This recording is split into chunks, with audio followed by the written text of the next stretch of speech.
Gurave Gaurachandraya Radhikaya Tadalaya Krishnaya Krishna Bhaktaya Tad Bhaktaya Namo Namah.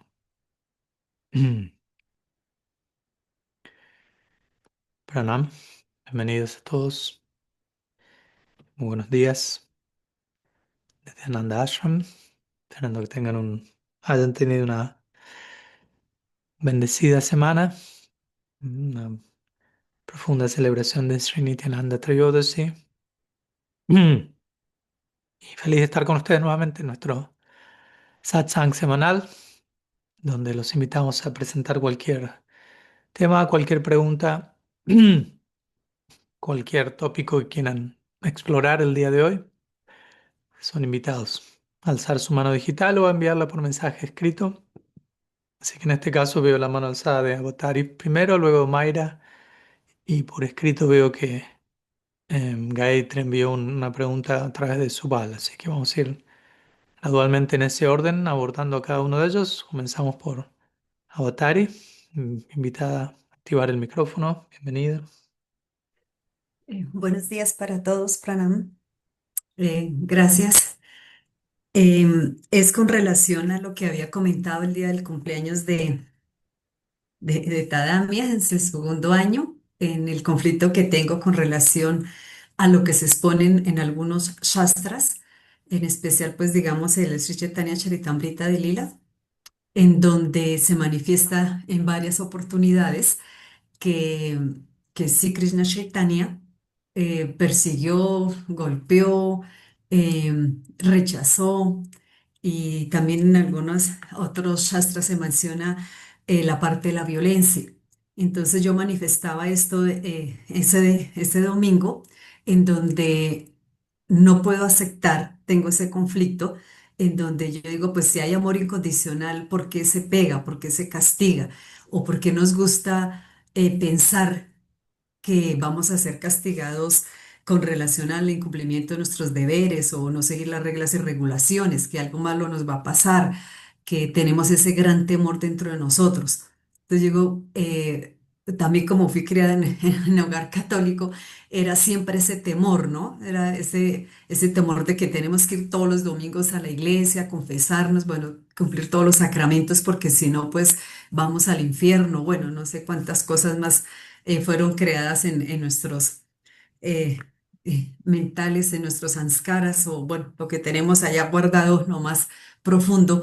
Y es algo que no puedo entender. Digo, si llegamos aquí a esta parte y decimos la esencia del dulce absoluto es el amor, ¿por qué se tiene que pensar que hay que castigar? O yo también manifestaba, ¿no? Como madre, como profesora, ¿por qué tenemos que manifestar que debemos castigar a nuestros estudiantes, a nuestros hijos para que obedezcan o para que hagan las cosas o que lo que llamamos corregirlos? O como el dicho popular, porque te quiero, te aporrio, o cosas como esa, ¿no? Que como que para mí incrementan en la violencia y no como el diálogo, la comunicación, el formar en amor. A eso me quiero así referir, y pues pido esa ayuda porque dije, pues quiero resolver ese conflicto que tengo porque no logro integrarlo a mi vida, unirlo. Muchas gracias, Maharaj. Muchas gracias, Avatari, por la pregunta que quedó pendiente creo que fue 2 semanas atrás, así que gracias por recordarla. En relación al tema, la pregunta, a ejemplos o casos de violencia o castigo de parte de una forma de la divinidad u otra. Eh, Obviamente depende qué caso estemos abordando, ¿no? O sea, porque hay que, no estoy negando que hay ejemplos, pero como no brindaste a Batario un ejemplo concreto, voy a hablar en general. No sé si hay algún ejemplo concreto que venga a la mente, porque cada ejemplo tiene su trasfondo en particular, su situación específica y puede ser entendido o explicado de una manera u otra, y quizás si hablamos de manera más general, tenemos que responder de manera más general y nos perdemos el detalle particular. Eh, No sé si hay algún ejemplo que viene a la mente, Otari, que quieras mencionar o si no, respondo de manera más genérica.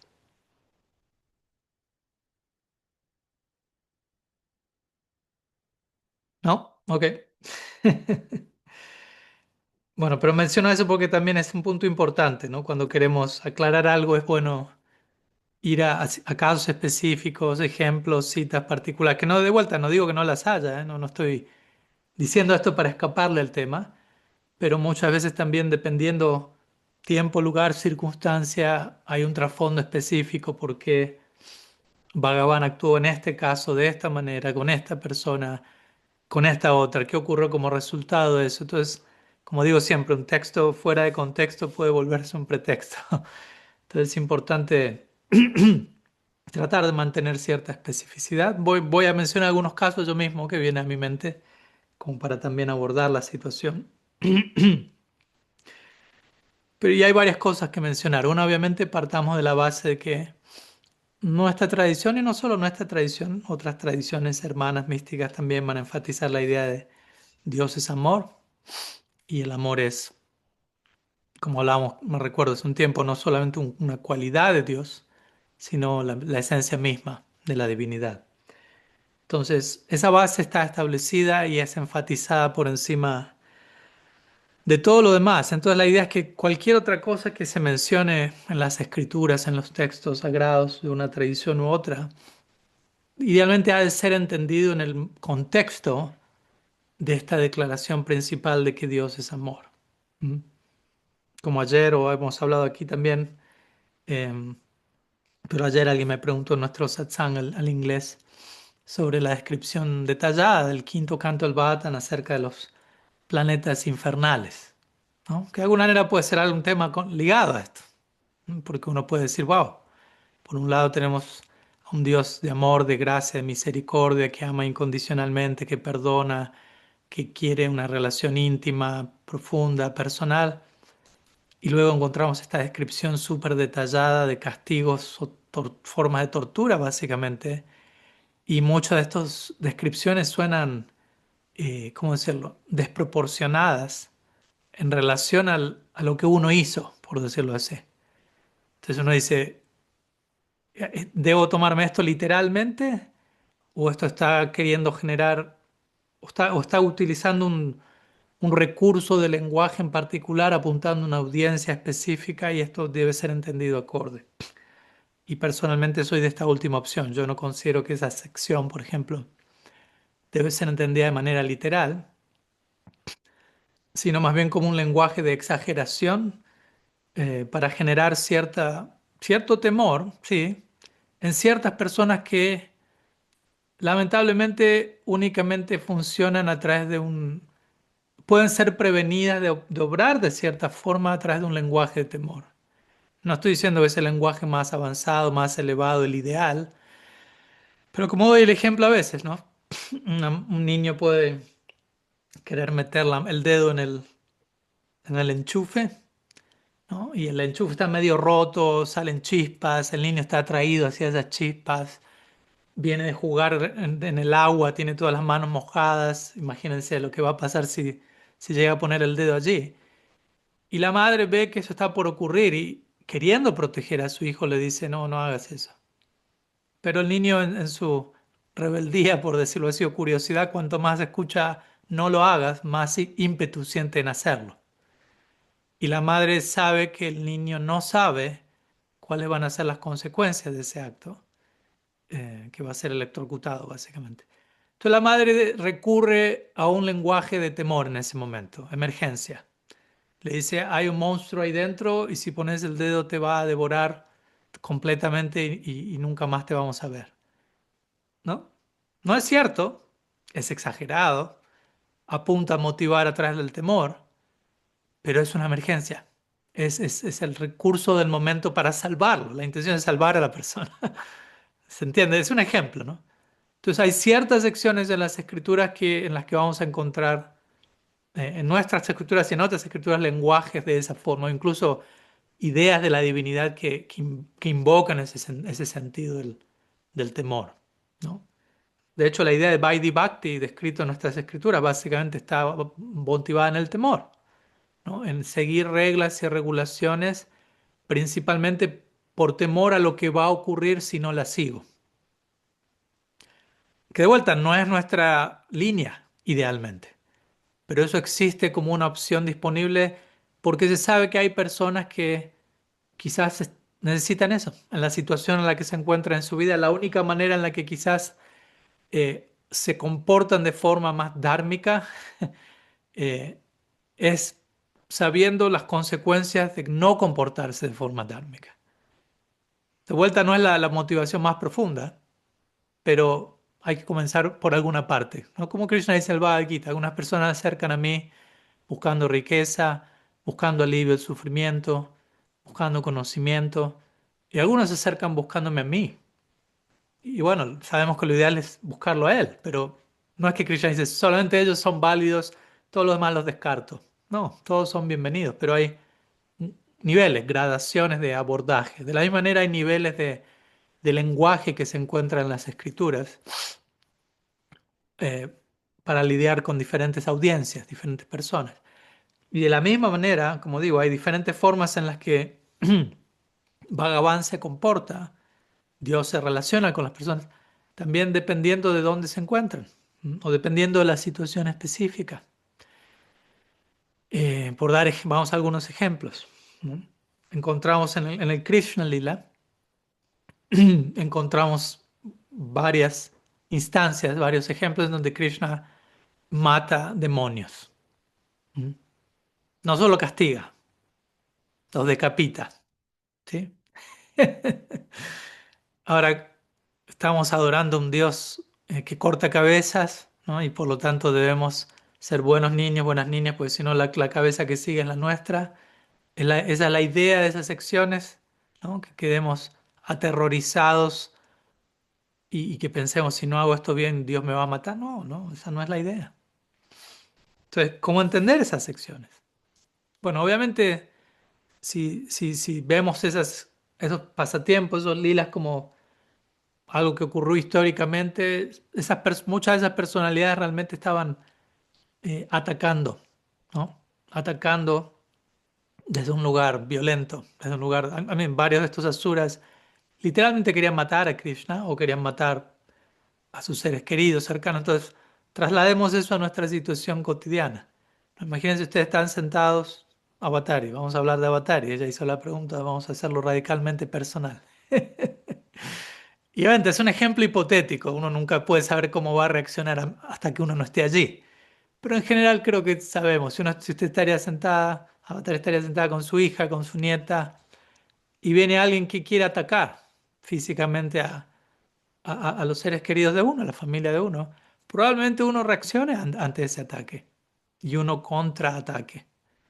Y quizás, y yo no creo que ahí uno debería decir, uy, Avatar, ¿y por qué esa violencia? ¿Mm? ¿Por qué no tratamos a todos con amor? ¿Me explico? O sea, es una situación específica. En general no es el stand, no es que Avatar anda por la vida golpeando a la gente, ¿me explico? Pero hay ciertos casos muy puntuales en donde uno puede recurrir al ataque con un propósito que no es por el ataque en sí mismo, no es que te ataco porque amo ser violento. Ataco en el marco de proteger, en el marco de cuidar lo que uno quiere. Y ojalá idealmente luego no es que uno queda con resentimiento y odio, sino trata de entender incluso al atacante. Pero bueno, entonces en el caso de Krishna, obviamente no somos Krishna, pero lo traigo a un ejemplo nuestro como para conectar de alguna manera. Muchas de estas instancias en donde Bhagavan está atacando asuras, personalidades de mentalidad eh, violenta, egoísta, que se comportan de una manera que representa una amenaza básicamente para el mundo. Y el punto importante a recordar aquí es que cuando Krishna ataca a alguna de estas personas o literalmente los mata, lo hace de tal manera que les concede liberación, ¿no? Que los purifica de todo lo que los llevó a comportarse de esa manera. Entonces, el ataque en sí mismo no es el fin de la historia, ¿no? El ataque es una actitud la violencia, como queramos llamarla, es una actitud del momento para prevenir algo en particular, pero allí no termina la historia, ¿no? La historia termina en que todas esas personas que fueron atacadas alcanzan el máximo logro, ¿no? Liberación de una forma u otra, amor divino, dependiendo quién. Entonces es importante mantener todo eso en contexto. También uno puede leer varias de estas secciones de manera más simbólica, como Bhaktivinoda Thakur lo hizo, en donde él dijo, cada uno de estos asuras, que muchas veces se traduce al español como demonios, o personalidades de una mentalidad demoníaca, y por demoníaco de vuelta me refiero a alguien egoísta, explotativo, desconsiderado, insensible, profundamente en ignorancia, a fin de cuentas. Cada uno de estos demonios o asuras, o como queramos llamarlo, representan una anartha, Bhaktivinoda Thakur diría, representan una tendencia desfavorable que puede existir dentro de nosotros. Y el hecho de que Krishna mata a esos demonios es más que nada una manera de hablar de cómo a través de la práctica espiritual, en nuestro caso diríamos, a través del canto del nombre divino, todas esas tendencias desfavorables son aniquiladas, por decirlo de alguna manera. De hecho, literalmente hablando de Krishna cortando cabezas, como mencioné hace un rato, a través de su arma, el Sudarshan, ¿cierto? Sudarshan Chakra, que más de una vez es invocado en el Krishna Lila. Y de vuelta puede verse como algo sangriento, más como algo una película de terror, ¿no? Un disco y corta cabezas y esto y aquello. Pero Sudarshan, ¿m? Darshan significa visión, perspectiva, ¿no? En sánscrito, darshan, hay distintos sistemas filosóficos que se llaman sadarshan, los diferentes tipos de darshan, las diferentes formas de ver la vida. Su darshan, su significa correcto, en este caso, muy bueno, bueno. Entonces, su darshan significa visión correcta. Entonces, también uno puede interpretar todas estas secciones como algo más simbólico, ¿no? Incluso sin negar que estos fueron acontecimientos históricos, pero hay un nivel simbólico que quiere darnos otro mensaje, que es Sudarshan no es tanto un arma para cortar cabezas, sino que es conceder su darshan, una visión correcta a alguien que no tiene una visión correcta, asura, eh, y conceder la visión correcta. Matar la visión incorrecta, conceder la visión correcta. Reemplazar avidya por vidya, ¿no? Reemplazar ignorancia por conocimiento, por el rey de todo conocimiento en última instancia, por Bhakti. Mm. Y cortar la cabeza también el símbolo de eso es que muchas veces quedamos atascados del cuello para arriba, ¿no? Y no logramos bajar a la sección del corazón y ahí nos volvemos un peligro público muchas veces. Y en nuestra cabeza quedamos demasiado enredados, atascados y nos volvemos un peligro público. Hay que parar el peligro público. Entonces la cabeza es cortada. Estoy tomándolo de vuelta, de manera simbólica. No estoy aquí invitando a ninguno de ustedes a volverse asesinos seriales. Pero esa es otra manera de entender estas secciones de las escrituras en donde parece que hay violencia, que hay asesinato, que hay esto, aquello. Pero ¿de qué está hablando más profundamente? Y de vuelta, ¿en qué circunstancia en particular Bhagavan está actuando? ¿Mm? Un ejemplo más, para no sobreextenderme, siendo que también hay otras preguntas, y Avatari me dirá si ayuda a esto. Obviamente también tenemos, vayamos del Krishna Lila al Gaura Lila. ¿Mm? El Gaura Lila no es tan, no hay tanto Sudarshan de por medio. ¿No? Como se explica en las escrituras, Mahaprabhu literalmente no mató a nadie, como Krishna sí lo hizo, pero de vuelta, Krishna mató, al matar a alguien en realidad mató la mentalidad demoníaca, no mató a la persona, el alma no puede ser matada. Lo único que fue matado era lo que necesitaba ser matado para que nazca la mentalidad apropiada. Entonces, acordémonos de toda esta parte. En el caso de Mahaprabhu, él no, únicamente en todo el Gaur Lila, él invoca el Sudarshan Chakra, como sabemos, que es en el pasatiempo de Jagai Madai. Cuando Jagai Madai ataca a Nityananda Prabhu, y ya eso es como too much, demasiado para Mahaprabhu, él invoca el Sudarshan, pero lo invoca solamente, y Nityananda Prabhu inmediatamente le dice, por favor, no, recuerda que en este lila tu pasatiempo no es invocar, Probablemente estoy moviendo mi mano y está apareciendo. Eh, tu lila, en este lila, la idea no es invocar su darshan. Tú estás entregando amor divino y liberación desde otro lugar. Pero de todas maneras encontramos que en ciertos casos Mahaprabhu se comporta de cierta forma en relación a algunos de sus asociados, de forma en donde hay castigo o hay un aparente rechazo de cierta persona en términos de la asociación, ¿no? Y hoy, de hecho, hoy en particular en nuestro calendario Gaudiya Vaishnava se está celebrando, por un lado, la aparición de Narottam Das Thakur y por otro lado, el Sannyas Lila de Sri Chaitanya Mahaprabhu. ¿Mm? No lo mencioné al inicio, pero bueno, llega en este momento. Y menciono esto ¿por qué? Porque, como sabemos, Mahaprabhu acepta sannyas, se vuelve Sri Krishna Chaitanya y acepta el sannyas por varias razones. Es otra conversación que podemos tener, pero varias razones secundarias, primarias, relacionadas al propósito central de su descenso, que es saborear el corazón de Sri Radha, relacionadas al propósito secundario de su descenso, que es esparcir Nam Sankirtan, el Yuga Dharma, etc. Entonces, en relación a su propósito secundario, él acepta sannyas porque él siente, bueno, en este tiempo, lugar y circunstancia donde él se encontraba 500 años atrás, en India, en Bengal, si alguien aparece como sannyasi, probablemente es tomado más en serio, ¿no? Como que la gente puede poner una atención especial. Probablemente hoy en día, lamentablemente, han habido ciertos problemas con varios sannyasis y monjes en distintas tradiciones. Y a veces, lamentablemente, si uno aparece como monje, varias personas dicen, no, gracias.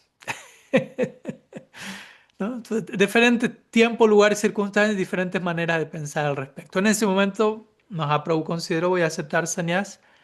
Eso va a ayudar a captar la atención de la gente y yo poder entregar este regalo de mejor manera.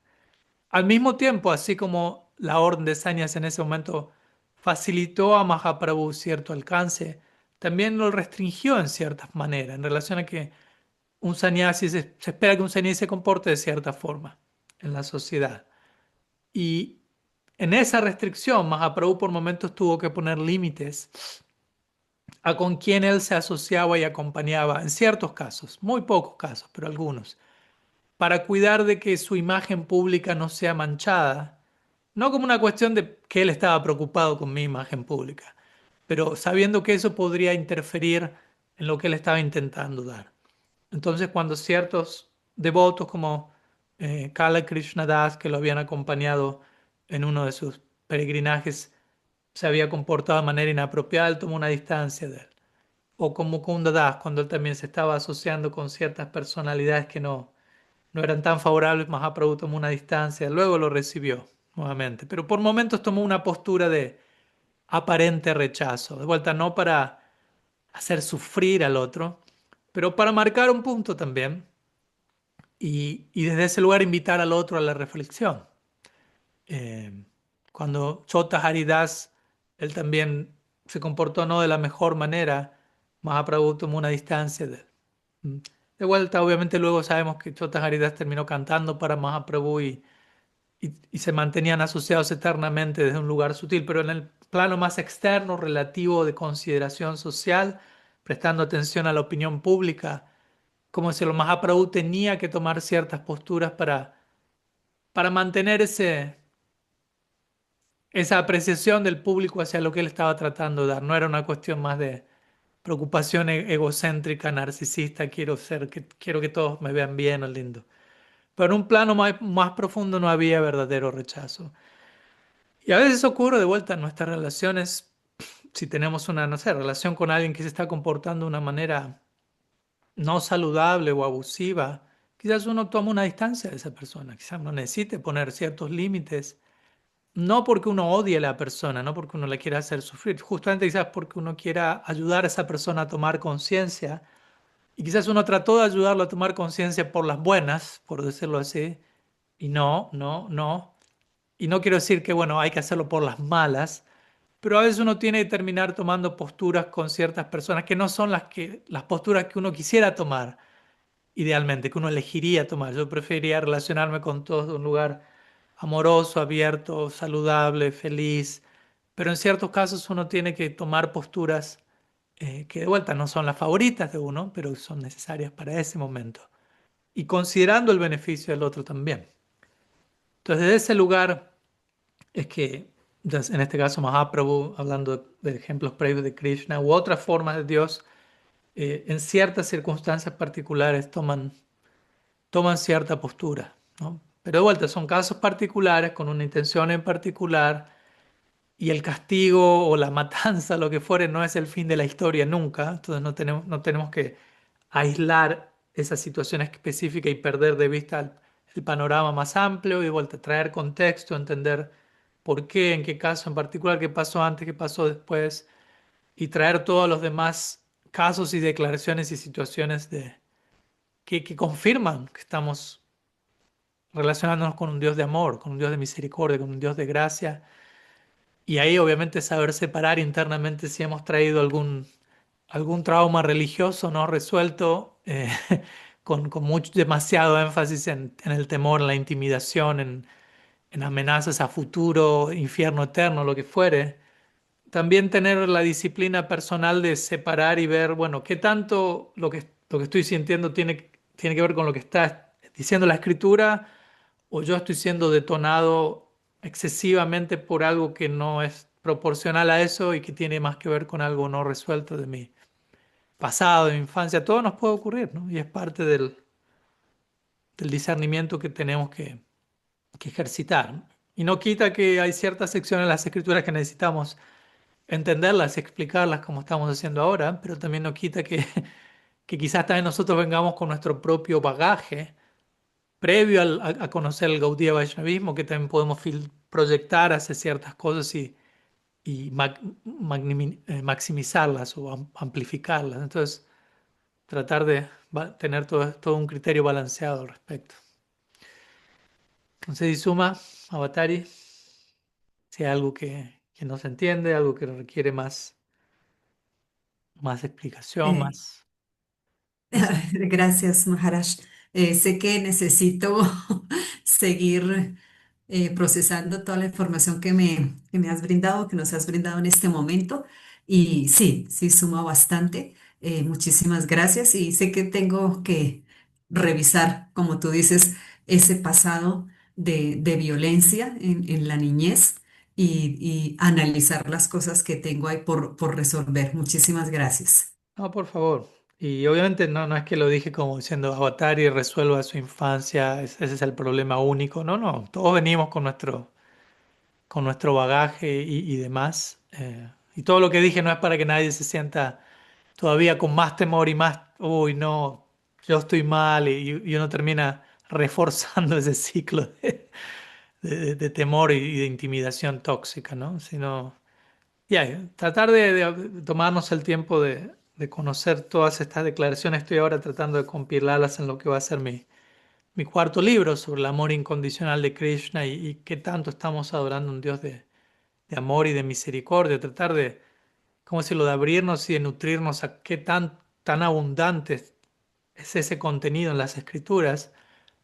Y luego cuando encontramos estas otras secciones de vuelta, no es pasarlas por alto, pero abordarlas teniendo presente todo lo otro también, ¿no? Muchas gracias por la pregunta. Es un tema muy importante y todos de alguna u otra manera a lo largo del viaje espiritual probablemente tenemos no nuestras luchas con Dios quizás, pero nuestras luchas con ideas acerca de Dios, con declaraciones, con cómo se nos presenta la divinidad y luchas en el sentido de que no nos hace sentido y necesitamos armonizarlo más profundamente. Y es una lucha muy, muy válida, muy necesaria para llegar a una idea lo más coherente, de la divinidad también. Y que nuestra práctica pueda ser llevada con esa noción, con esa zambanda sano y coherente.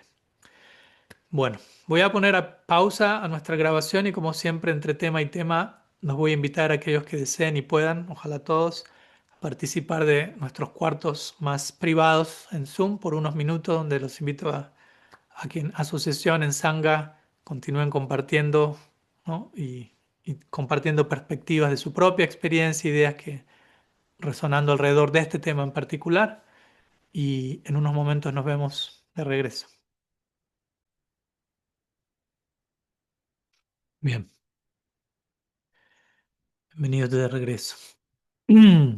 Esperando hayan tenido unos minutos nutritivos para seguir rumiando sobre este tema que es muy importante, ¿no? Cómo, ¿cómo decirlo? Cómo seguir desarrollando la idea más coherente posible de la divinidad y desde ahí cómo eso va a afectar nuestra práctica y la meta y cómo conseguimos la meta y cómo vivimos nuestra vida, básicamente. Vamos a seguir con la siguiente pregunta, tema ofrenda por parte de Omaira. Así que invitada a Omaira a activar el micrófono. Bienvenida. Gracias, Marajá, y saludos a todos. En la reunión pasada, gracias por la oportunidad. En la reunión pasada estuvo hablando acerca de Brahma. Entonces, quería solicitar, por favor, ahondar en la diferencia con Paramatma y obviamente con el dulce absoluto. Para mí, cuando hace muy poco encontré esa forma de plantear al dulce absoluto, ha sido una gran bendición, debo decir, poder entonces entrar en una relación íntima con Radha Krishna. Ujú. Y esa diferencia que no está tan planteada en otras líneas, debo decir que me ha beneficiado muchísimo. Entonces quisiera profundizar en eso, ¿cierto? Mm, La diferencia entre Brahma, Paramatma y el dulce absoluto. Es eso. ok, bueno, gracias. Como parte de la respuesta, algo que aclararía por empezar es que para asegurarnos que estamos hablando de lo mismo, por un lado está la palabra Brahma y por otro Ujú. lado está el término Brahman. Ujú. Ok. Ah, lo voy a escribir en el chat por las dudas, por si sirve, aunque no tengo aquí a mano cómo poner los diacríticos, los acentos sánscritos diacríticos. Porque Ujú. generalmente escuchamos ese Brahma, Brahma va con una A larga al final, entonces Brahma, que nos referimos a, como hablábamos el otro día, al arquitecto cósmico, así cuando hablamos de Brahma, Vishnu y Shiva, Brahma es una entidad en particular y de hecho en las escrituras se escribe que uno puede alcanzar ese puesto, más bien el nombre de un puesto universal, un puesto cósmico, no estamos hablando de Dios aquí, aunque en las escrituras se dice que cuando para ser Brahma se requiere considerable cualificación, ¿no? Para ser un arquitecto se requiere cualificación, para ser un arquitecto cósmico universal se requiere bastante más cualificación. Y el Bhagavatam dice que uno para nacer como Brahma tiene que haber vivido 100 vidas practicando Varna Ashram Dharma a la perfección, que es básicamente una manera de decir, no es tan fácil ser Brahma. Y desde ahí las escrituras dicen, cuando no hay un alma cualificada para ocupar el puesto de Brahma, como asumiendo probablemente ocurre a menudo, Bhagavan mismo ocupa el puesto de Brahma, se manifiesta para ocupar el puesto. En ese sentido uno podría decir Brahma es Dios en ese caso, en esos casos en particular, pero en general Brahma es un puesto que puede ser ocupado. Ahora, Brahman, por pronunciar puntualmente, uno es Brahma, ¿no? El que va con la A larga, el arquitecto cósmico universal, y Brahman es el aspecto no diferenciado o impersonal de, del absoluto, y muchas veces encontramos esta división triple de Brahman, Paramatma y Bhagavan. ¿Mm? Perdón si los estoy confundiendo con tantas palabras, pero es necesario aclarar todo ello. Entonces, por un lado, Brahma, que no ha de ser confundido con Brahman. Entonces, Brahman es el aspecto, a veces llamaríamos impersonal del absoluto, no diferenciado, homogéneo, en donde ciertos practicantes de ciertas líneas aspiran a fundirse en esa realidad, por decirlo así. Existe esa posibilidad, ¿no? Dejo eso claro también porque muchas veces en ciertos círculos devocionales se enfatiza que eso no es posible, o que eso es malo, o que eso es incluso inferior. Y yo diría, ni siquiera podemos hablar en esos términos, estamos hablando de un aspecto del absoluto. ¿Cómo puedo llamar un aspecto del absoluto, un abordaje al absoluto, cómo lo puedo llamar malo, peor o inferior? Quizás no es mi gusto, mi inclinación, pero es una posibilidad en la eternidad. Entonces, si en la eternidad eso es posible, ¿Qué tan malo o inferior puede ser algo que es posible por siempre? Entonces, Brahman representa esa forma de la divinidad. El Srimad Bhagavatam deja eso bien en claro al comienzo. Dice, Vadanti tattvavidas tattvam yad jnanam advayam brahmeti paramatmeti bhagavaniti shabdyate. Básicamente dice, Advai Gyan Tattva. La realidad, Tattva es Advai Gyan, es conciencia no dual y se conoce como Brahman, Paramatma y Bhagavan. Entonces, estas tres formas, Brahman, Paramatma y Bhagavan, son la misma realidad absoluta. ¿Mm? No son tres personas distintas. Tengamos cuidado de no proyectar un- una fragmentación dualista hacia el absoluto no dual. Por eso la importancia del pensamiento no dual, por eso le dediqué un capítulo entero en el libro de Personalismo Radical al pensamiento no dual, porque muchas veces en nuestra tradición somos muy dualistas. No es que nuestra enseñanza es dualista, pero al hacer tanto énfasis en un Dios personal, en una relación específica, en diferentes formas de Dios, podemos perder de vista que todas estas formas son la misma persona, ¿no? Si hablo de Krishna, Sri Chaitanya, ah, Ramachandran y Srimhadev, Vamandev, no son distintos dioses, ¿no? No somos politeístas nosotros. Es la misma forma, el mismo absoluto expresado en diferentes formas de Bhagavan.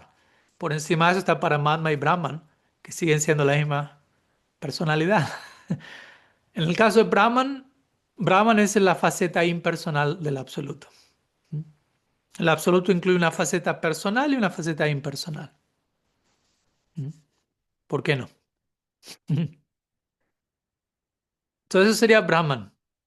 Luego Paramatma tiene más que ver con aquel aspecto de la divinidad que está ligado a la creación material, que está en el corazón de cada entidad viviente en este mundo, que está presente en cada átomo de la materia, que preside o que rige sobre la manifestación cósmica, sobre el Maya Shakti, la energía material, y Tatasta Shakti o Jiva Shakti, las almas que se encuentran dentro de la esfera material. Paramatma rige sobre ese departamento. Entonces aquí no estamos hablando de Bhakti todavía. Bhakti no ha entrado en escena. Estamos hablando de aquel aspecto de Dios que sostiene la creación, que ama incondicionalmente a todos, incluso a aquellos que no tienen nada que ver con la vida espiritual, por decirlo así, que no quieren, al menos, que dicen que no quieren tener nada que ver con eso, que se consideran, aunque fuera ateos, agnósticos, existe una forma de Dios que está relacionada y sosteniendo y amando todo ello, ¿no? No es solamente que Dios nos ama cuando nosotros lo amamos. Ese es mi punto aquí, ¿no? Bhagavan es esa forma de Dios, que reciproca con Bhakti, con sus bhaktas, con sus devotos. Entonces, Bhagavan lo llamamos el dulce absoluto, no por decir que Brahman y Paramatma no son dulces, son de vuelta, son la misma persona, son la misma entidad en diferentes facetas, uno en su aspecto más impersonal, uno en su aspecto más localizado en cada corazón, en cada átomo, y uno en su aspecto personificado con el propósito de la interacción amorosa. ¿Mm? Entonces, cuando alguien adopta bhakti, y no, con esto no estoy hablando solamente de nuestra tradición, cualquier tradición espiritual en donde se habla de amar a Dios, existen diferentes formas correspondientes de Dios para reciprocar con ese amor. Entonces ahí ya estamos hablando de Bhagavan. Y hay ilimitadas formas de Bhagavan. De hecho, por cada devoto existe una forma de Bhagavan correspondiente, digámoslo así, para corresponder con ese amor en particular. Porque incluso aunque todos nosotros aquí digamos, nosotros somos devotos de Mahaprabhu, de Sri Chaitanya, de Radha Krishna. No quiere decir que el Mahaprabhu que corresponde, que reciproca con cada uno de nosotros, o sea, es la misma persona, pero se manifiesta en una manera única, específica, para reciprocar con nuestro corazón único y específico, ¿no? Personalismo radical. Entonces, Bhagavan sería básicamente esa forma del absoluto, que existe principalmente, como dijimos, Paramatma principalmente está reciprocando con Maya Shakti y Tatastha Shakti, con la energía material y con las almas bajo la influencia de la energía material. Bhagavan es el absoluto reciprocando con su Swarup Shakti, o con aquellas almas que se encuentran bajo la influencia del Swarup Shakti, que es otra manera de hablar de Bhakti, de la energía interna de Dios, del amor divino, de la devoción. ¿Mm? Entonces, de vuelta, Brahman, Paramatma y Bhagavan son el mismo absoluto, no dual. No podemos separarlos, no podemos alienarlos. Pero al mismo tiempo hablamos de estas diferentes facetas que existen dependiendo de nuestro abordaje. Jiva Goswami explica eso en su Bhagavad Sandarbha. No es tanto que son tres formas distintas, sino que son tres maneras de percibir la misma realidad de acuerdo a nuestro abordaje, de acuerdo a donde nosotros nos encontramos. Por dar un ejemplo. Y de vuelta, son ejemplos de este mundo. Hasta un punto podemos explicarlo todo mediante analogías, pero a veces ayuda para darnos una idea de algo que es infinito y no dual. Imagínense ustedes están, no sé si existe allí en Colombia, pero sé que conocen al respecto, lo que llamamos en Argentina lo llamaríamos un subte, ¿no? Como un metro, como un subterráneo, ¿no? Como el tren que va por debajo de la tierra. Entonces uno está en la estación esperando que llegue, ¿no? El subterráneo. Y hay un túnel, ¿no? Hay un túnel oscuro por donde viene. Entonces en un comienzo uno ve a la distancia, ve una luz. A- uno no ve el tren, el vagón. Mucho menos no ve a quienes están dentro del vagón.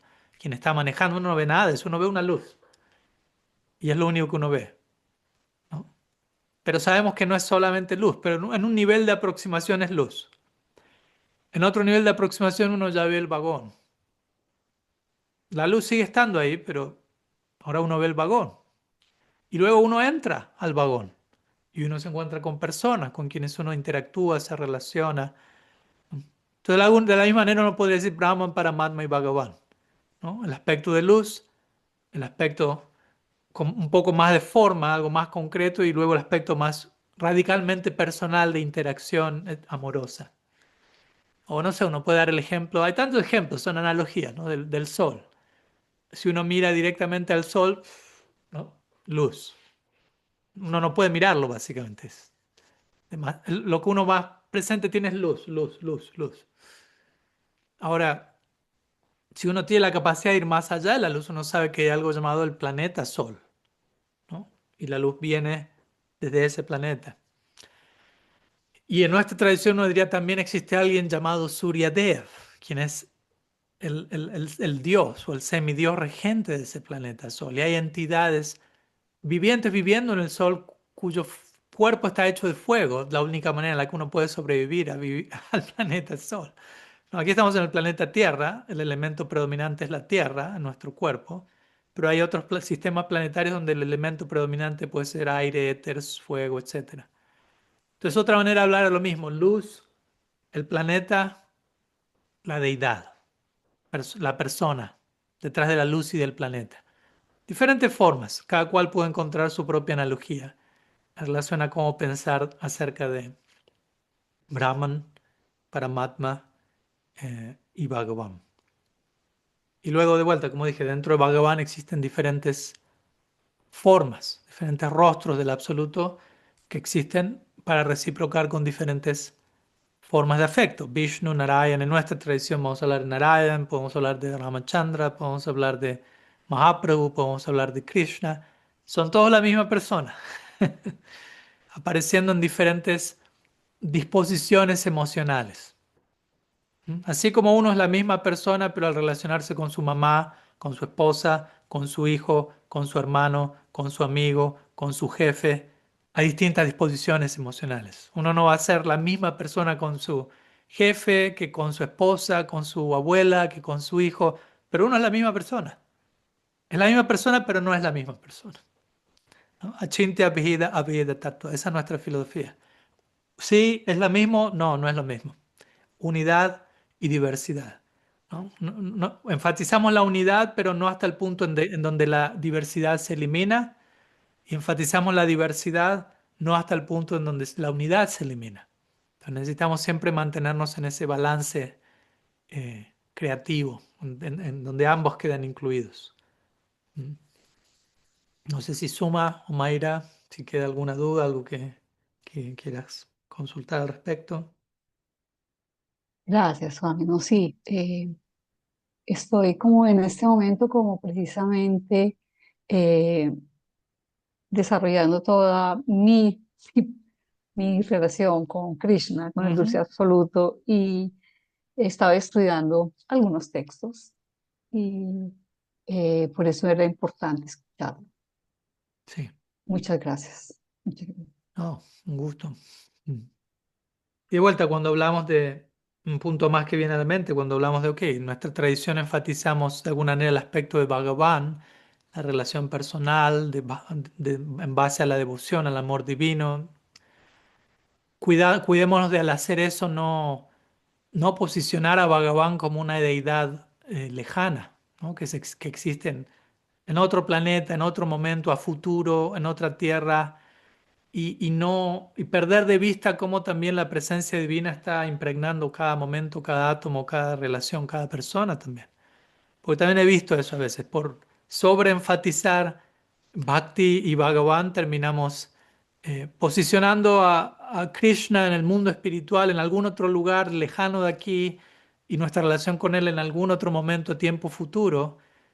Y es todo algo que va a pasar luego y en el aquí y ahora nada es sagrado, nada es profundo, no logro percibir la presencia divina en el día a día y esa no es la idea. Por eso hay muchas secciones en nuestras escrituras que enfatizan eso, aprender a ver eh, al objeto de mi afecto en cada momento, en cada situación, en lo que todavía considero como ordinario, en el corazón de otras personas, etcétera, etcétera, ¿no? Entonces es otra manera de hablar de Paramatma, ¿no? Aunque adoro a Bhagavan, Paramatma está en cada corazón y en cada átomo. A ver, tengo que aprender la idea de Bhagavan no excluye Brahman ni Paramatma, ¿no? Sino que lo incluye. Entonces, no es que en el nombre de adorar a Bhagavan negligencio este mundo, negligencio las almas que no tienen bhakti, porque no tiene nada que ver con Bhagavan eso. No, no. Todo está integrado en esa concepción para nosotros. Daneshwara está levantando la mano y hay una pregunta que Gayatri envió antes, pero quizás Daneshwara tiene algo que quiera compartir en relación a lo que recién mencionamos. Si no la dejamos. Es otro tema.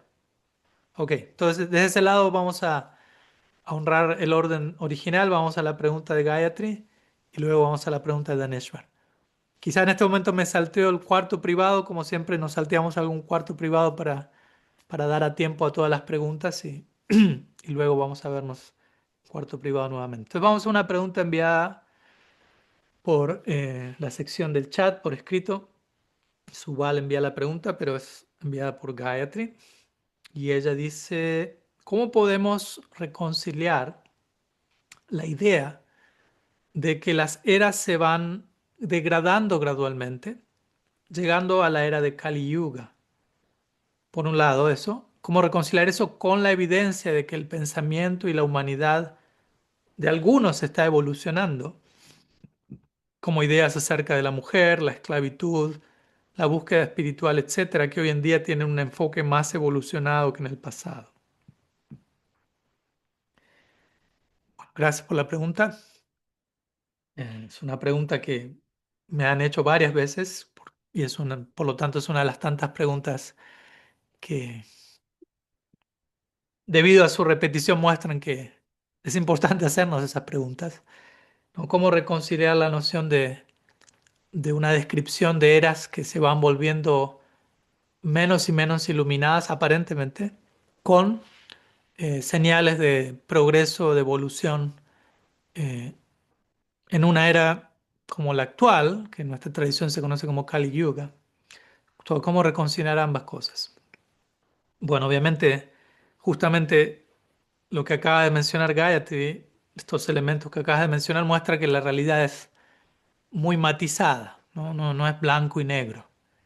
No es que estemos en Kali Yuga implica que todo es lo peor en todo el sentido de la palabra. Eh, Personalmente siempre gusto enfatizar este punto.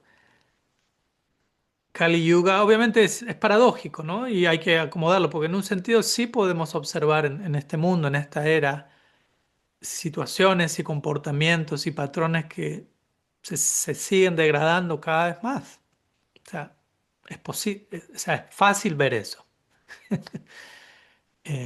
Y al mismo tiempo es posible y quizá fácil ver formas de avance y de evolución también aconteciendo en simultáneo. Muchas veces quizás en respuesta a formas de degradación y explotación y de amenaza que van manifestándose más y más.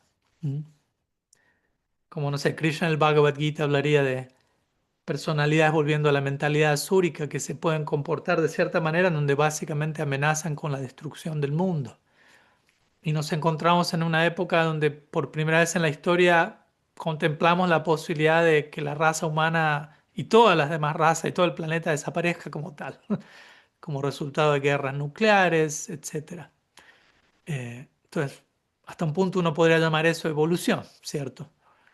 Eh, Al mismo tiempo, de vuelta, en respuesta a situaciones como esas, situaciones de involución como esas, surgen eh, impulsos y corrientes e inspiraciones para contrarrestar eso que son vistas como algo sin precedentes en tiempos previos. Entonces no es blanco o negro. Y para mí eso es ilustrado en el Srimad Bhagavatam interesantemente, y esto lo mencioné más de una vez, en el último canto del Bhagavatam, canto número 12.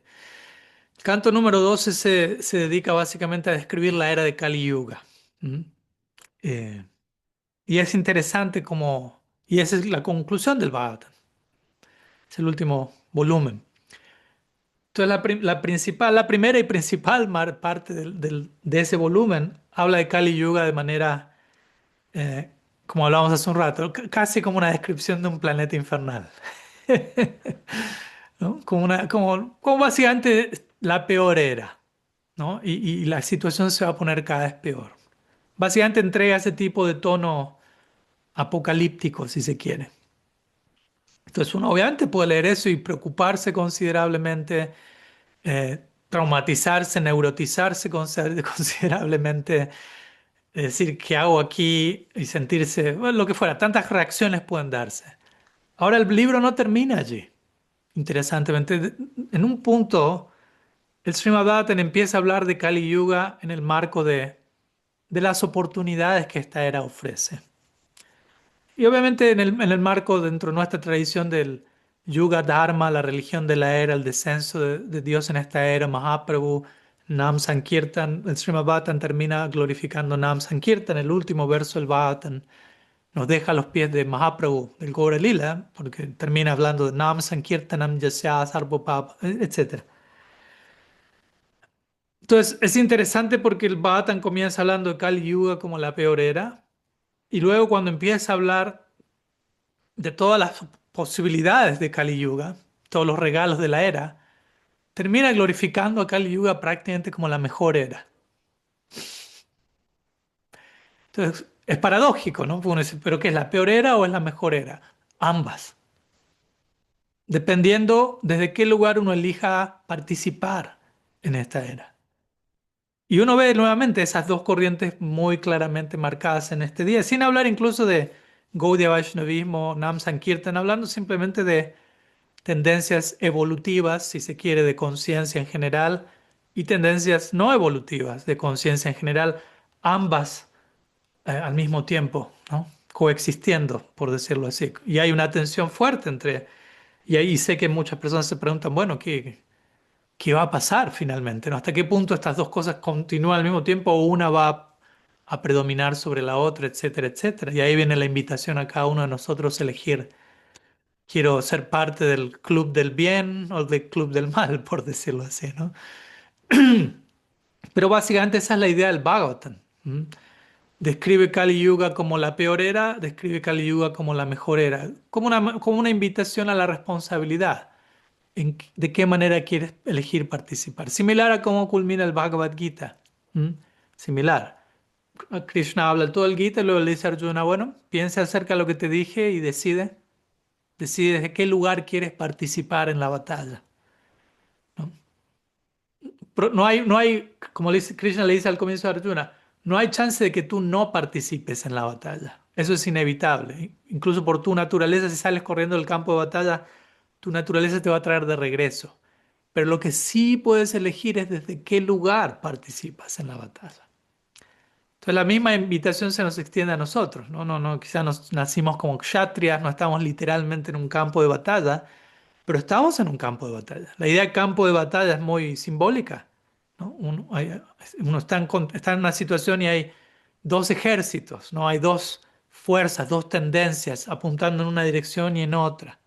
El bien y el mal, por hablar de manera más general, la eterna lucha entre el bien y el mal. Y uno está ahí mirando y diciendo, bueno, ¿qué hago aquí? ¿No? No puedo no participar. Estoy aquí en este mundo, en esta realidad, soy parte de la realidad. Ser parte me invita a participar. ¿Desde dónde lo hago? ¿Cómo lo hago? ¿Mm? Entonces, básicamente esa es la idea, ¿no? No estamos aquí negando que hay... Y si elijo participar de un lugar iluminado, favorable, evolutivo, hay tantas cosas increíbles que uno puede traer, que uno puede dar, que uno puede recibir, que uno puede aprender, personas que uno puede conocer personalmente. Puedo dar testimonio de personas y proyectos y patrones de conducta y de pensamiento que son increíbles, geniales. Y sí, comparando con décadas anteriores, siglos anteriores, uno claramente puede notar una evolución. ¿Mm? Entonces, de vuelta, no es que necesariamente todo está yendo en la peor forma posible, en todo el sentido de la palabra. No, eso sería demasiado fatalista, ¿no? Ya nos resignaríamos a lo peor. Pero tampoco quiere decir que estamos en el mundo espiritual y que todo está dándose de la mejor forma posible. Vemos claramente que hay niveles de degradación, de aislamiento, como nunca antes en la historia de la humanidad, ¿no?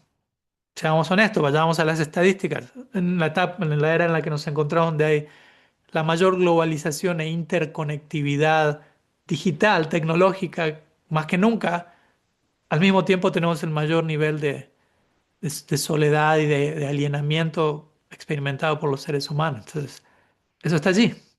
No quiere decir que la culpa es la tecnología, prendamos fuego, todo eso. No, aquí tenemos un ejemplo de que estamos usando la tecnología para conectar desde un lugar sanador, inspirador, ojalá iluminador. Entonces, se puede.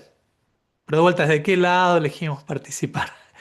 ¿De qué lado elijo activar mi teléfono celular? Por dar un ejemplo que puede parecer una decisión muy insignificante del día a día, pero cuando tomo mi teléfono, meto la mano en el bolsillo, agarro mi celular, ¿desde qué lado estoy acercándome a esa tecnología? ¿Con qué actitud? ¿Con qué conciencia? ¿Con qué intención? Porque eso va a determinar si estoy siendo parte de la solución o parte del problema. Y lo mismo con todo. Entonces, desde ese lugar creo que podemos de vuelta a entender de manera más matizada descripciones de las escrituras acerca de eras, de ciertas tendencias predominantes, pero que nunca terminan de ser blanco o negro, ¿no? Y siempre seguimos teniendo la chance y la invitación a participar desde un lugar, ¿m? O el otro. Así que espero que sume, Gayatri. Gracias por la pregunta. Y antes de ir a la pregunta de Daneshvar, los voy a invitar un momento a cuartos privados una vez más para compartir, para seguir juntos reflexionando, extrayendo nuevos niveles de significado que solo se dan cuando compartimos entre varios al mismo tiempo sobre este tema que estamos hablando ahora, la época en la que nos encontramos, cómo estamos siendo llamados a participar desde un lugar responsable, etcétera, etcétera. Así que voy a parar la grabación y los voy a invitar a los cuartos privados y aquellos que no pueden sumarse de vuelta. Traten de tomarse unos minutos de introspección si quieren escribir lo que sea necesario. Bien, bienvenidos de regreso. Esperando hayan tenido un buen compartir. Y vamos a pasar a la siguiente pregunta, que probablemente sea la última del día de hoy.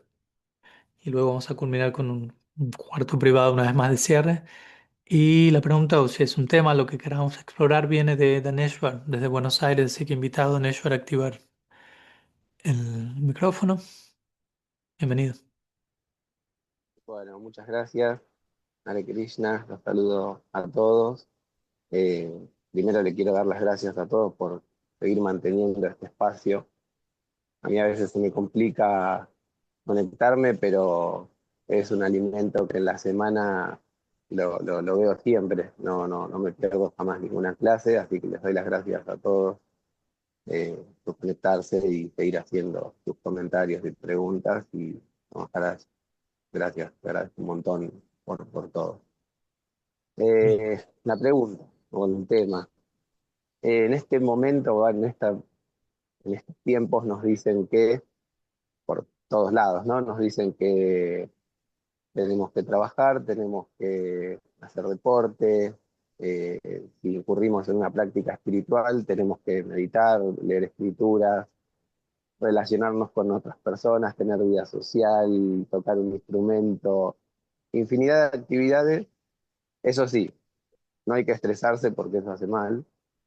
Y la pregunta puntual es, bueno, ¿existe alguna recomendación desde las escrituras, desde lo que es el vaisnavismo, de cómo administrar el día, qué cantidad? O sea, en la antigüedad se dividía en una época, decían que se dividía en cuartos el día, un tiempo para el descanso, un tiempo para el trabajo, porque la verdad es que se hace inabarcable lo que la modernidad nos exige.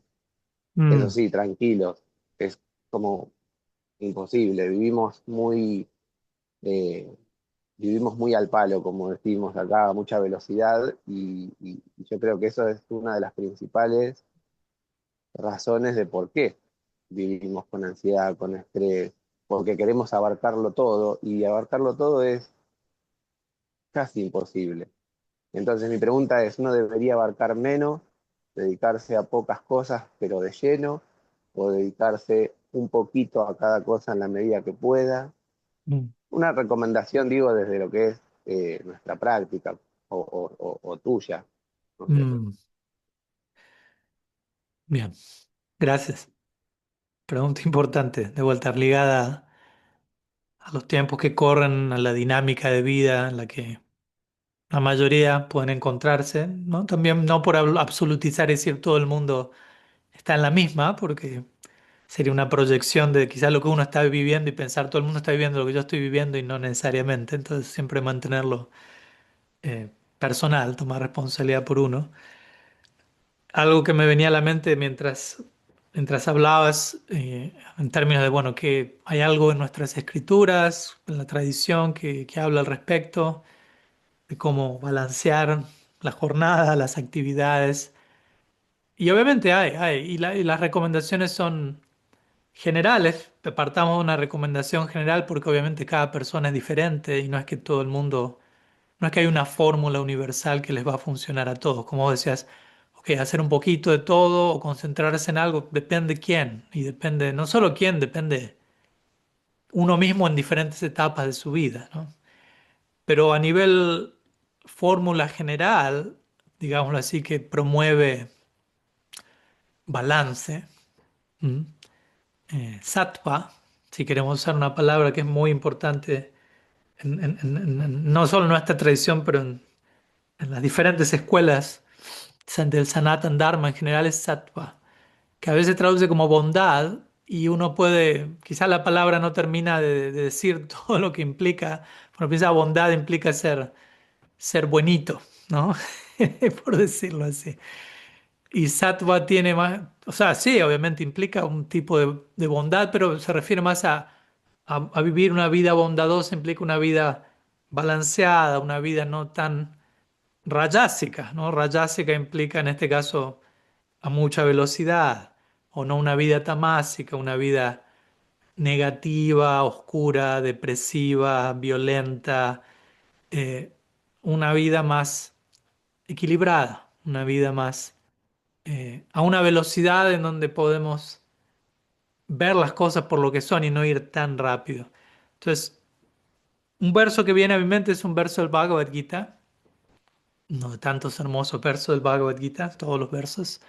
El capítulo 6, verso 17, Krishna dice, Yukta ahara viharasya, Yukta chestasya karmasu, Yukta swapna vabodasya, yogo bhavati dukkha.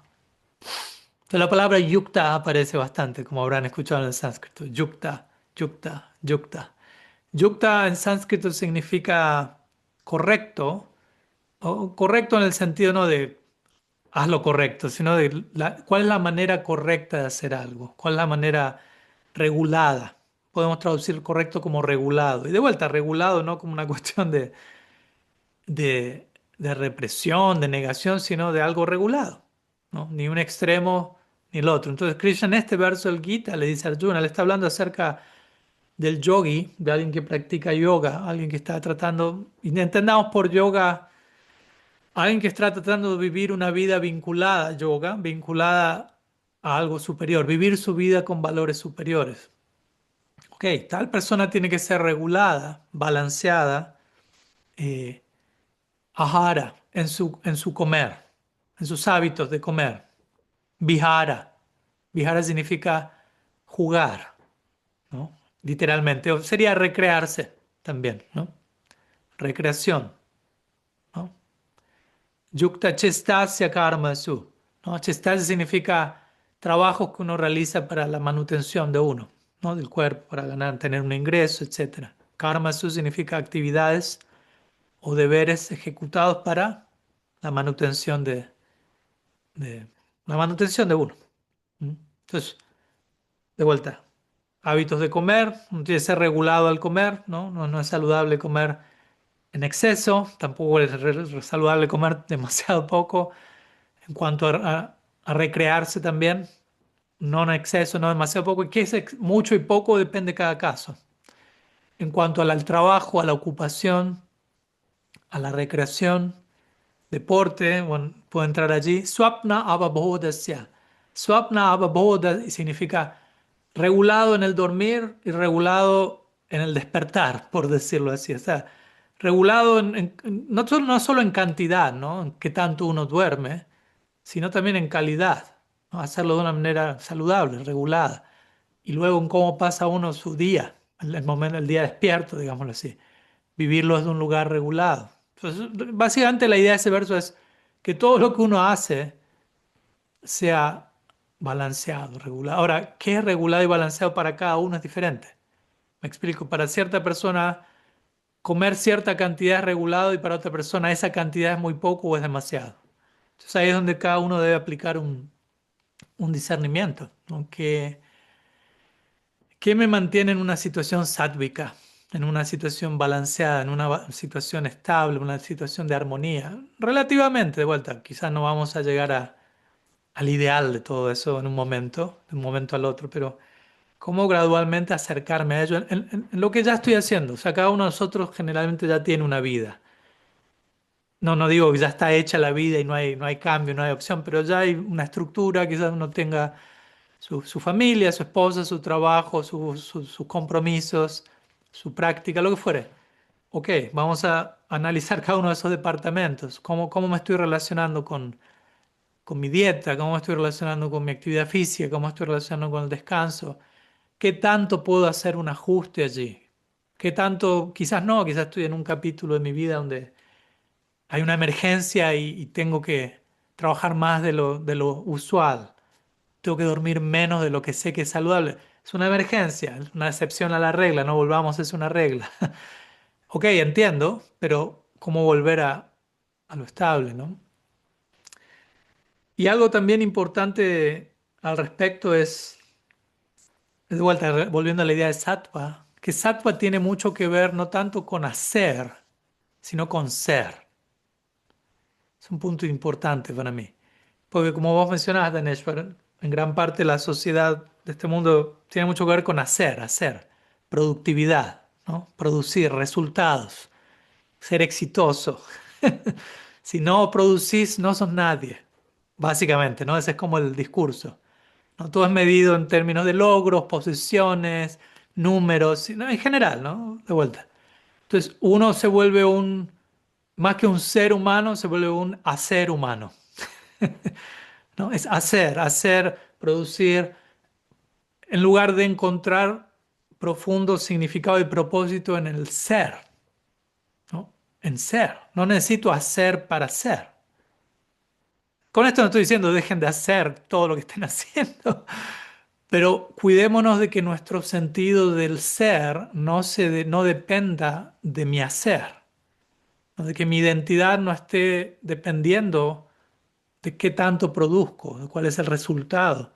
Porque caigo enfermo 2 semanas en cama, no puedo hacer mucho y que me siento inútil, entonces me siento peor, me volví menos de lo que era cuando estaba produciendo. No, uno es quien es y quien uno es, aunque no tengamos plena realización de qué increíble es el alma, como Krishna dice en el Gita 2.29, uno tiene que aprender a encontrar refugio en el ser, en quienes somos, sin necesidad de estar haciendo.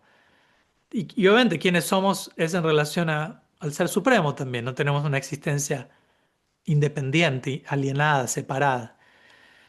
Y en gran parte para mí también esa es la importancia del sadhana, de una práctica espiritual diaria antes de hacer, como funciona para mí. De vuelta con esto no estoy prescribiendo. Sigan ¿cómo decirlo?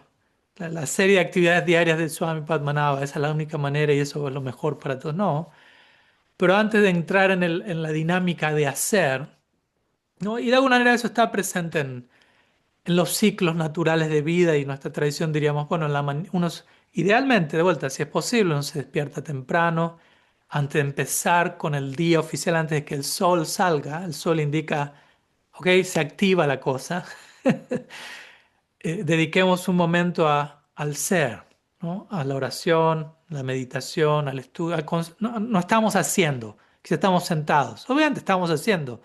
Estamos leyendo, estamos orando, pero no es el tipo de acción, de movimiento, etcétera. Es más algo interno.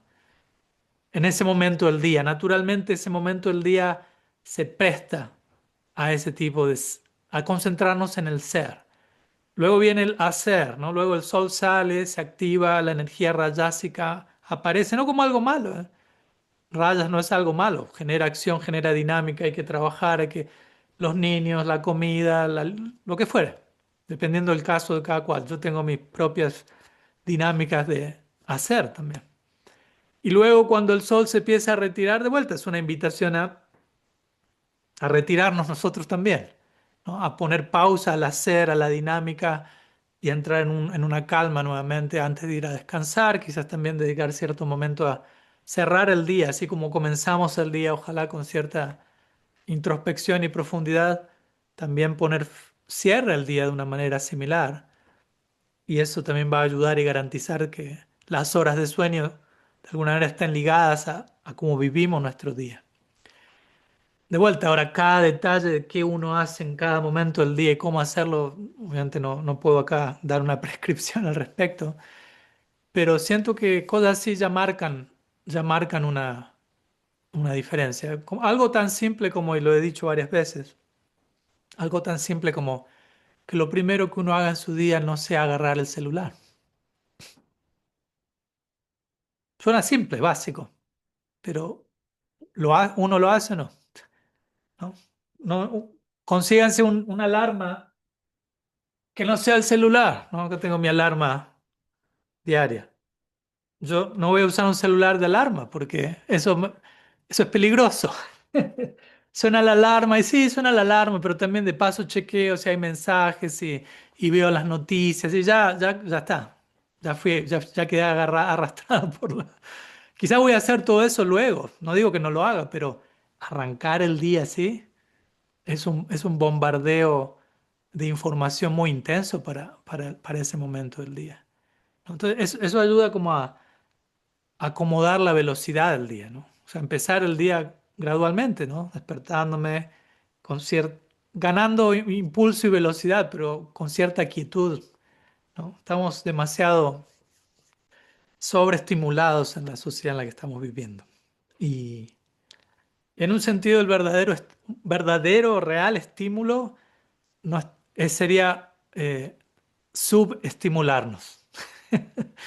más que sobreestimularnos. Porque sobreestimular uno piensa, bueno, ahora necesito más, y ahora necesito más como un adicto, ¿no? Que experimenta una sustancia que le impacta, pero llega un punto en que ya no impacta. Necesito más, necesito más. Y no, en este caso el verdadero estímulo es el subestímulo.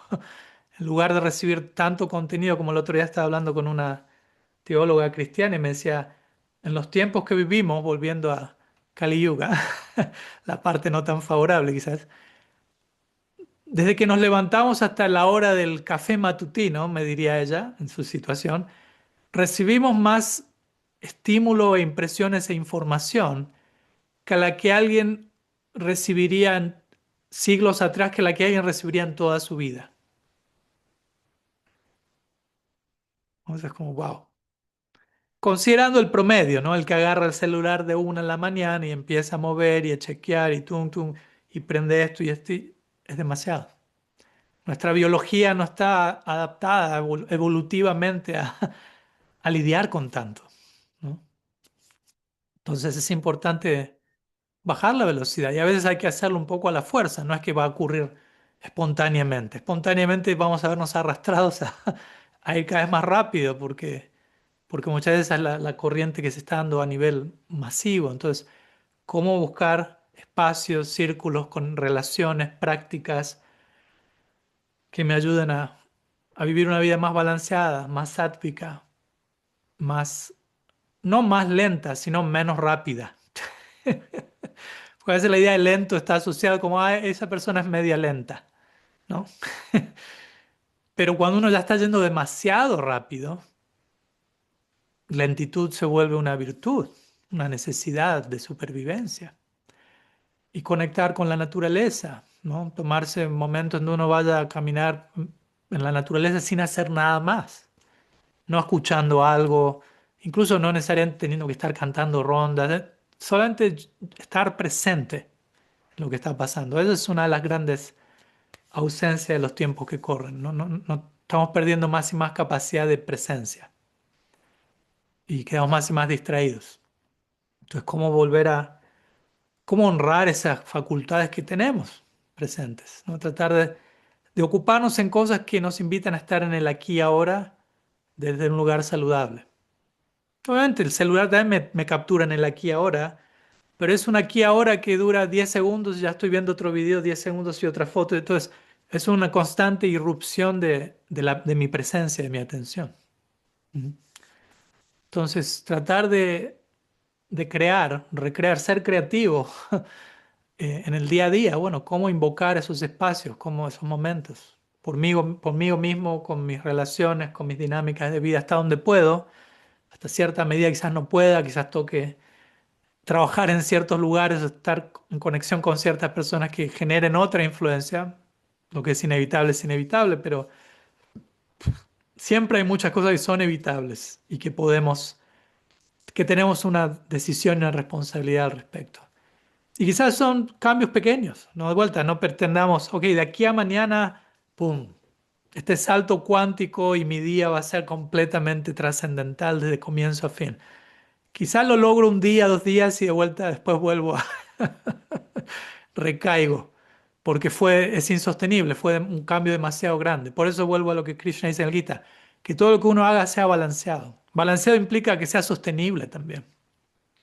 Entonces, si yo hago un cambio, más vale comenzar con un cambio sostenible a corto plazo, mediano plazo, largo plazo. Y si trato de hacer un cambio y veo que la medida, lo que sea el cambio, ¿no? Decir, ok, voy a dedicar 1 hora a la mañana para orar y meditar. Y uno empieza y después uno se da cuenta, uff, me queda muy alta esa vara. Ok, quizás puse una vara muy alta para uno en ese momento. Voy a tratar de hacerlo media hora. Quizás me resulta sostenible. Por dar un ejemplo, ¿no? Y quizás es sostenible, ¿no? Entonces también uno a veces va probando, ¿no? O con lo que sea una cosa, un hábito, este otro hábito, lo que fuera. Voy a tratar sé que no es tan saludable para mí. Uno puede pensar, ok, sé que chequeo el teléfono más de la cuenta, alguien podría pensar. Pero si digo, bueno, de aquí en adelante no uso más el teléfono nunca, quizás no es posible, es demasiado. Entonces, ¿qué es posible? ok, voy a chequear menos eh, scrolling, voy a hacer media hora menos por día, suelo hacer 3 horas por día, Dios santo. Voy a hacer 1 hora por día, lo que fuere. Voy a hacer 10 minutos por día, quizás me doy cuenta no es demasiado, demasiado poco 10 minutos, ¿no? Me viene la abstinencia. Voy a hacer media hora, pero no 3 horas. Por dar ejemplos, ¿no? Quizás en última instancia la situación ideal es dejar de hacer ciertas cosas o relacionarme con ciertas cosas a un lugar plenamente saludable, iluminado. Pero de ahí a que lleguemos ahí, tenemos que ser realistas con dónde nos encontramos, no engañarnos, tampoco sobreexigirnos de un lugar que es insostenible y aprender a aceptarnos dónde estamos también, ¿no? Porque ahí viene la parte importante. Muchas veces no nos aceptamos, nos detestamos. Y cuando fallamos en tratar de implementar un cambio en nuestra vida, nos sentimos aún más miserables y peor. Y eso nos lleva en una espiral hacia abajo que es... Entonces también trabajar sobre el amor propio en el buen sentido, el tener compasión hacia uno mismo, al tratar de cambiar y de mejorar y de implementar nuevos estándares de vida y saber que uno va a fallar probablemente muchas veces. No es que va a salir todo perfecto y porque fallé, eso significa que no, soy un caso perdido, no voy a intentar nada más. No, ajustar, ajustar. Y luego hay temporadas y temporadas en la vida de uno y que van a requerir nuevos ajustes. Entonces, pero sí, las escrituras continuamente están, la tradición, no esta tradición y todas las tradiciones tratan de invitarnos a vivir una vida balanceada. Todo tiene que encontrar su punto justo, ¿no? ¿Mm? Como los ciclos de la naturaleza, de vuelta, hay verano, hay primavera, hay otoño, hay invierno, no es lo mismo, ¿no? Y cada cual invita a una cosa. Aquí donde estoy ahora está nevando. Entonces, invita a la hibernación, al retiro, a la introspección. Hace frío. Otra etapa invita a salir hacia afuera, otra etapa es florecimiento, otra etapa es las hojas caen, etcétera. Entonces, de la misma manera hay ciclos, temporadas en nuestras vidas y tenemos que ir viendo todo eso como complementario y hacerlo de manera, sí, de manera sostenible. Mm. Y como a cada cual le funcione, pero sí, en general diría hay ciertos patrones que son un poquito más de aplicación universal, como digo.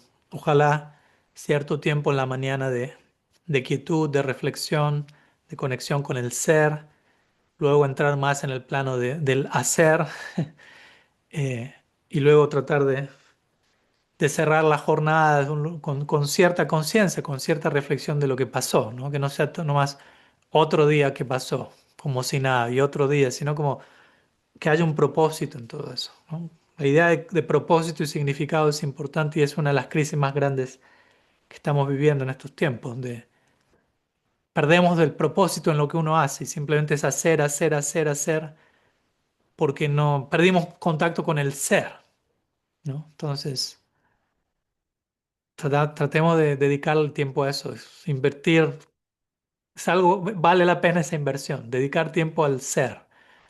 Y cuando viene esa vocecita, no, tenés que producir, tenés que hacer, sí, sí, también.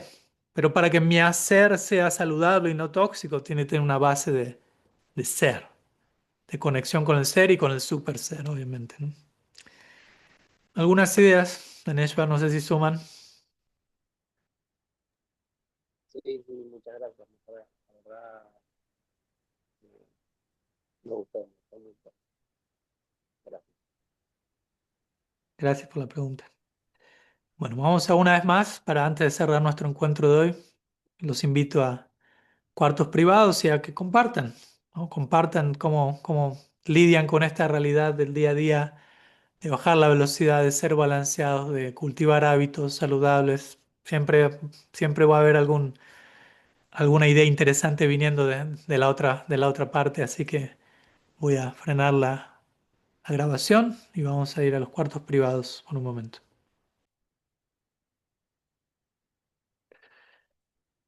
Bien, bienvenidos de regreso nuevamente. Espero que hayan seguido compartiendo algunas ideas interesantes sobre cómo mantener nuestro día a día de manera sátvica, presente. Bien, gracias por ser parte de esta hermosa familia. Nos estamos viendo el próximo domingo, mismo horario, mismo canal. También muy contento de saber que han comenzado algunos con el grupo de Vaishnavis, de mujeres Vaishnavas conscientes encontrándose, y también creo que pronto van a estar comenzando con un grupo de lectura, estudiando juntos el libro Personalismo Radical. Así que aquellos que quisieran sumarse y no sabían al respecto, pueden avisarme, contactarse en persona o sumarse a nuestro grupo de WhatsApp. Y también algo que probablemente vaya a acontecer en unos días es que, para mantener un poco más ordenado y separado el tema idiomático, quizás voy a estar abriendo, con ayuda de algunos amigos, hermanos, hermanas, abriendo unas cuantas redes sociales al español para separar lo que es de habla hispana y de habla inglesa. Y probablemente tengamos un canal, haya un canal de YouTube al español, una cuenta de Instagram al español, etcétera, y vamos a estar compartiendo encuentros como estos eventualmente en ese canal. Cuando tengamos confirmado todo eso y las cuentas y demás, lo voy a estar anunciando en las redes sociales que ya conocen, así que van a estar siendo notificados al respecto. Por mientras, buen cierre de semana, que tengan buen resto del día. Sriman Mahaprabhu ki jai, Shri Harinam Sankirtan ki jai, Gaur Bhakta Vrinda ki jai, Gaur Premananda Hari Hari Hari Bol.